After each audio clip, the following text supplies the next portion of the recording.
Hello बचपटी। Story time कहानियाँ जो जीना सीखे में आप सबका स्वागत है। मैं आरती बियानी, टीचर एंड काउंसलर, आपकी दोस्त। तो आज सुनेंगे हम न्यू स्टोरी। हमारी आज की स्टोरी गुरु के बेस पे है ना। अभी गुरु पूर्णिमा ही, को हमने नमन किया, आशीर्वाद लिया, ब्लेसिंग लिया। पर ऐसा क्यों करते हैं, है ना। तो इसके ऊपर एक स्टोरी के माध्यम से समझेंगे। तो एक बार की बात है, एक बार एक पंडित जी एक राजा के महल में जाया करते थे, राजा की रानी को श्लोक सिखाने। तो वो रोज़ जाया करते रानी को श्लोक सिखाने। तो एक बार जब वो श्लोक सुना रहे थे, तो तब उन्होंने उनके श्लोक में बोला, रानी को बताया कि जो राम नाम जपता है उसके सारे बंधन टूट जाते, छूट जाते, है ना। तो राम नाम जपने से सारे बंधन छूट जाते। तो जैसे ही बात, रानी के महल में एक तोता भी था। तो जैसी बात इस तोते ने भी सुनी, तो वो तोता उस पंडित जी को बोलने लगा। तो तोते ने बोला, पंडित झूठा। तो जो वो पंडित जी आश्चर्य हो गए कि ये तोता, ये पोपट ऐसा क्यों बोलने लग गया। पर वो प्रतिदिन ही बोलने लग गया, फिर रोज़ ही बोलने लग गया कि पंडित झूठा। तो पंडित जी रोज़ जाते महल में, रोज़ रानी को श्लोक सुनाते, और वो तोता रोज़ बोलता कि पंडित झूठा। ऐसा रोज़ होने लग गया। तो इससे पंडित को बहुत बुरा लगा, उनको गुस्सा भी आने लग गया। और फिर उन्होंने ये बात अपने गुरुजी के पास जाके बोली कि गुरुजी, मैं राजा के महल में जाता हूँ रानी को रोज़ श्लोक सिखाने, पर वहाँ पे जो तोता है रानी के महल में, वो मुझे रोज़ बोलता है कि पंडित झूठा। मुझे बुरा लगता है, अच्छा नहीं लगता। तो गुरुजी ने कहा, अच्छा ऐसा क्यों बोलता। तो बोलते क्या पता। तो फिर गुरुजी ने कहा, ठीक है कोई बात नहीं, कल हम साथ जाएंगे। तो वो दूसरे दिन जैसे ही हुआ, सुबह हुई, तो पंडित जी के साथ गुरुजी भी आए और महल में, और उनको रानी के पास जैसे पंडित जी ने श्लोक सिखाना शुरू किया, तो वैसे ही तोता का बोलना शुरू हुआ, पंडित झूठा। तो गुरुजी वैसे ही तोते के पास गए और उसको बोला, तोते आपकी क्या परेशानी है, आप ऐसा क्यों बोलते हैं। तो तोते ने बोला, पंडित झूठा। तो बोले, अच्छा क्यों झूठा है। तो बोलते, पंडित झूठा बोलता है कि राम नाम जपने से सारे बंधन छूट जाते हैं। तो बोला, अच्छा ऐसा क्यों। तो बोले, पहले मैं तो बहुत वन में विहार करता था, है ना, जंगल में मस्त उड़ता था, आकाश में उड़ता था। पर एक दिन एक साधु ने मुझे पकड़ लिया और अपने आश्रम लेकर गया। आश्रम में उनके भजन कीर्तन चलते थे, तो वहाँ पे मैं भी सीख गया। साधु ने मुझे भी सिखा दिया श्री राम श्री राम। तो मैं भी राम राम जपने लग गया। तो ये तो पंडित उस गुरु जी ने बोला, ये तो बहुत अच्छी बात है। तो बोले, पर मैं राम नाम जपने लग गया, और एक दिन गुरु जी से मिलने उन सेठ आए, एक बहुत बड़े श्रीमंत अमीर सेठ आए, और सेठ ने गुरु दक्षिणा के रूप में उस साधु ने मुझे गिफ्ट में दे दिया, तोहफे में। तो मैं वहाँ पिंजरे में मुझे बंद करके उस सेठ जी को मुझे दे दिया गया। तो सेठ जी ने मुझे अपने घर लेकर गए, और फिर वो भी एक मेरी बातें, मेरे जब जो मैं करता था श्री राम का राम राम, तो वो भी सुनते थे।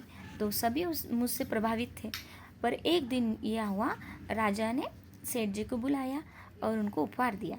तो उपहार के रूप में सेठ जी ने भी राजा को रिटर्न गिफ्ट में मुझे दे दिया। तो उपहार के रूप में मुझे दे दिया राजा को। तो राजा को भी बहुत अच्छा लगा कि मैं श्री राम जी बोलता हूँ। तो राजा ने मुझे चांदी के पिंजरे में बंद कर दिया। तो पहले तो सेठ जी के यहाँ में नॉर्मल पिंजरे में था, तो उसके बाद मुझे राजा ने चांदी के पिंजरे में बंद कर दिया और अपने पास रखा। फिर राजा ने सोचा, क्यों ना मैं इसको रानी को गिफ्ट कर दूँ। तो रानी ने मुझे सोने के पिंजरे में बंद कर दिया, और अब मैं आपके समक्ष उपस्थित हूँ। तो अब मैं सिर्फ मेरा पिंजरा चेंज हुआ, पहले नॉर्मल था, फिर चांदी का हुआ, फिर अभी सोने का। नॉर्मल में जो होते हैं ना एल्यूमिनियम के बने हुए, वो। तो ऐसे आप देखते होंगे ना आसपास, प्लास्टिक के, एल्यूमिनियम के, ऐसे फाइबर के बने होते हैं वो। उसके बाद वो सोने के पिंजरे में चले गए। सिर्फ मेरा पिंजरा चेंज हुआ, पिंजरे की वैल्यू बढ़ती गई, पर मेरी आज़ादी तो हमेशा कैद रही, मैं तो कैद ही रहा। तो पर गुरुजी को ये बात समझ में आई। तो उन्होंने बोला अच्छा, तो तुम्हें ऐसा लगता है कि तुम राम राम नाम जप करते हो तो सब तुमको आश्चर्य से देखते हैं, तुम्हारे तरफ प्रभावित होते हैं और तुमको अपने पास रख लेते हैं, तो तुम्हें अनमोल भी समझते। इसका मतलब कि तुम सारे पंछियों में अलग हो, जो श्री राम का नाम जपते हो, इसलिए तुम्हें स्पेशल समझते। तो उन्होंने कहा अच्छा, तो तुम इस पिंजरे से उड़ निकलना चाहते हो, है ना? राम राम जपने से सारे बंधन छूट जाते हैं, है ना? तो तुम्हें ऐसा लगता है नहीं छूटा ना बंधन, तो ठीक है, अभी इसके लिए मैं तुम्हें एक युक्ति बताता हूँ, एक आइडिया बताता हूँ, उसको तुम अमल करना, फॉलो, देखना तुम्हारे सारे बंधन छूट जाएंगे। तो अभी जैसे ही रानी जी के श्लोक हो जाएंगे, पंडित जी हाँ और हम चले जाएंगे, तो आप क्या करना, थोड़ी देर बाद बेहोश हो जाना, और ऐसे बेहोश हो जाना कि किसी को लगे कि आप हो ही नहीं, मर गए हो। तो जैसे ही पंडित जी श्लोक सिखा के रानी को चले गए, थोड़े बाद रानी पिंजरे के पास आई तोते से मिलने, तो पंडित उसमें बेहोश पड़ा था, नीचे पड़ा था। तो रानी डर गई, तोते को क्या हुआ? तो रानी ने तुरंत सिपाही बुलाए और कहा कि देखो इसको क्या हुआ। और सिपाही तुरंत उस तोते को लेके गार्डन में आए, बगीचे में आए, और उसको बाहर निकाला। उसको जैसे ही बाहर निकाला, तो वैसे ही तोते ने क्या किया, फटाक से अपने पंख फैलाए और आकाश के ऊपर उच्च बरारी ले ली, वो उड़ने को चलेगा। तो ऐसी थी युक्ति जो गुरु जी ने उस तोते को बताई। तो गुरु ही माध्यम बनते हैं उस भगवान तक पहुंचने के लिए, है ना, जिसको हम परमात्मा कहते हैं। तो ऐसे होते हैं गुरु। गुरु हमें जीवन में मार्गदर्शन करते हैं। अगर गुरु जी ने उस तोते को युक्ति नहीं बताई होती, मार्गदर्शन नहीं किया होता, तो वो तो पिंजरे में ही कैद होता। तो गुरु हमेशा परमात्मा से मिलाने का, उस बंधनों से छुड़ाने के एक निमित्त बनते हैं।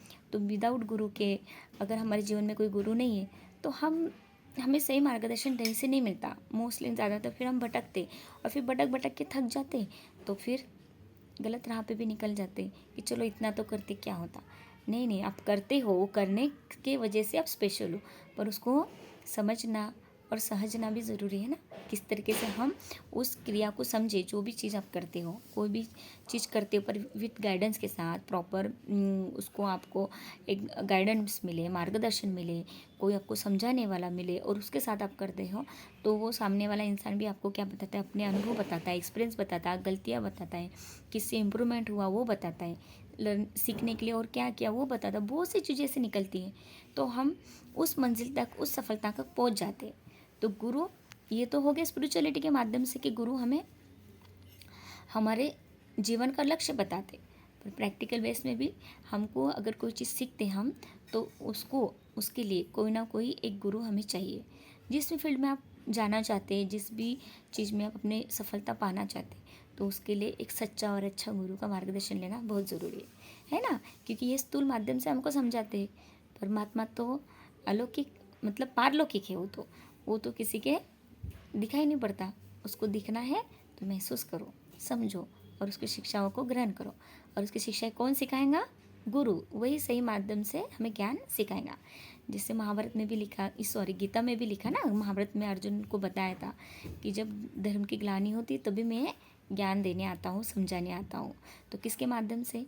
कृष्ण के माध्यम से गुरु परमात्मा ने उनको समझाया। तो हमारे लिए तो कृष्ण गुरु है ना, अर्जुन के लिए तो कृष्ण ही गुरु है। ऐसे ही तो हमारे लिए भी जो हमें सिखाता है, समझाता है, वो हमारे गुरु हैं, सही मार्गदर्शन करते हैं। बाकी तो जो है हम उनके माध्यम से सिर्फ चलते रहते रास्ते पे, पर रास्ते का सही लक्ष्य बताना ये गुरु का काम होता है ना? तो एक सच्चा गुरु कैसा होना चाहिए? निष्ठावान, और उसके साथ शिष्य भी बनना चाहिए, वैसा होना चाहिए। इसके और बहुत सी कहानियाँ मैं आपको विवेकानंद जी की बताऊँगी, उनके गुरु कैसे थे, है ना? रामकृष्ण परमहंस, तो बहुत सी ऐसी स्टोरी है, पर आज की स्टोरी इतनी ही। तो गुरु के पूर्णिमा को, गुरु को क्यों इम्पोर्टेंस दी जाती है? जैसे टीचर होते, फिर प्रिंसिपल होते, है ना, और फिर जो भी स्कूल के जो मेन प्रमुख होते हैं, तो ये छोटी छोटी चीज़ें। वैसे स्टेप जो गुरु है वो सबसे बड़ा होता है, एक शिक्षक से बड़ा होता है, एक सदगुरु जिसको बोलते हैं, वो इन सब से बड़ा होता है। ठीक है, तो स्टोरी अच्छी लगी तो लाइक शेयर सब्सक्राइब ज़रूर करना, और गुरु की आज्ञा से एक अच्छा और सच्चा गुरु अपने जीवन में ज़रूर बनाना, और उनके मार्गदर्शन से ज़रूर चलना। Okay bye, see you, take care, स्वस्थ रहो, मस्त रहो।